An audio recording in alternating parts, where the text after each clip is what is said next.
D'abord, nous sommes en désaccord avec cette rhétorique de l'économie de guerre, parce que aujourd'hui, nous pensons que s'il y a une menace existentielle qui existe, c'est la menace existentielle du dérèglement climatique, de la nécessaire bifurcation écologique, et que face à ça, nous devrions mettre les moyens et la coopération et les financements à la hauteur.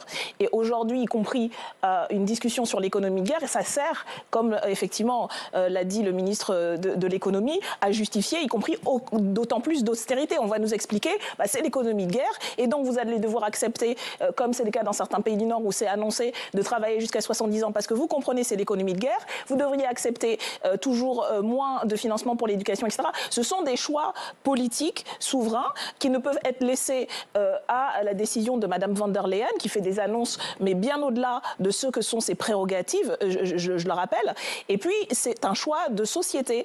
Nous pensons par ailleurs qu'il y a des besoins en termes de défense, bien entendu, qu'on doit évaluer, mais on part des besoins, pas de l'incitation à une escalade militaire qui ne va enrichir que les marchands de canons au détriment des besoins écologiques, démocratiques et sociaux de nos sociétés, et parce que nous pensons effectivement que nous serons d'autant plus protégés que les droits humains, socio-économiques seront garantis, que nous aurons aussi, par exemple, une diplomatie à la hauteur. Depuis ces dernières années, notre corps diplomatique est remis en cause et cassé. Il y a même eu des mobilisations dans ce corps traditionnellement plutôt discret.